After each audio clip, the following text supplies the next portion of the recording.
Hi, this is Kim Wright Sebrel with the Wright Group with your May 2023 update for stats. Super excited to report these. So we're going to talk about year-to-date sales as we always do, and you're going to see a lot of negative numbers here to start. So new listings were down 19.7%.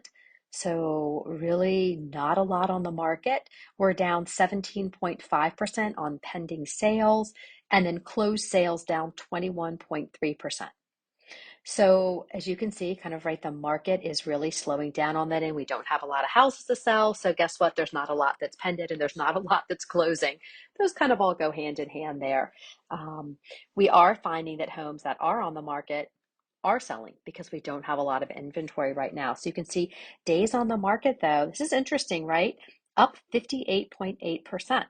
So with this change in the market and the slowing down, we're finding that with pricing, and you're going to see this coming up here, the median sales price is 1.7%, and then the average sales price up 3.1%. So right now, median sales is at 355, and our average sales price right around 409. So those numbers like slightly up. What we're finding is we're not seeing this continued increase in pricing. Thank goodness, right? So we've seen this big jump over the past couple of years in pricing of homes.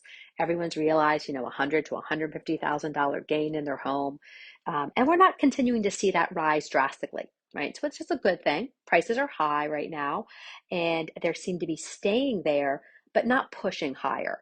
So if you're listing your home, I would suggest picking what we would call a more like aggressive price, a price that looks good to buyers. Maybe you go with the last couple of homes that have sold recently and maybe you stick with that kind of sales price instead of saying, hey, let's push it, let's go a little bit higher than that and see if we can't get that higher price.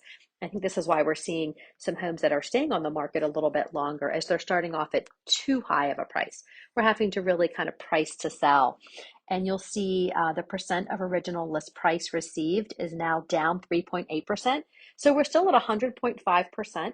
So across the board on all homes, people are getting basically asking price for their home. Yay, that's great news, right? So I think all of us got so used to in the past couple of years, oh, I got 10,000 more, 20,000 more, 50,000 more. You hear crazy stories of downtown people paying 100,000 more than the asking price. So we're really not seeing that across the entire market. Now, is that happening in small pockets? Absolutely. And you need to have a really good agent who understands exactly the neighborhood or the place that you're trying to buy because these stats may not hold true there. This is again across the entire market. And it's interesting because last year at this time, we were at 104.5%, right? So we were still seeing people really offering way over the asking price now, just asking price. So be careful when you price your home, right? This is why you always want to use a really well-educated agent who understands the market and is really doing their research. I know for me, the research is the numbers are changing so quickly that I'm having to call agents who have homes under contract currently to see, hey, did you get multiple offers?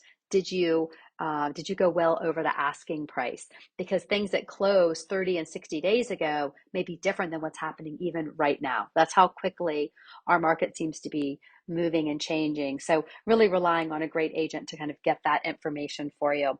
Hope you guys have enjoyed this update. As always, if you want to talk more about stats, we should have attached the market update so you can kind of look at it more thoroughly. And obviously, this is always for single family homes. So don't include condos and townhomes in this. So you can kind of see that market is a little bit different than single family homes, but that's attached. So check that out. Always feel free to call me if you want to know more about what's happening in your home and in your neighborhood specifically. I'm happy to discuss it. Thanks and have a great day.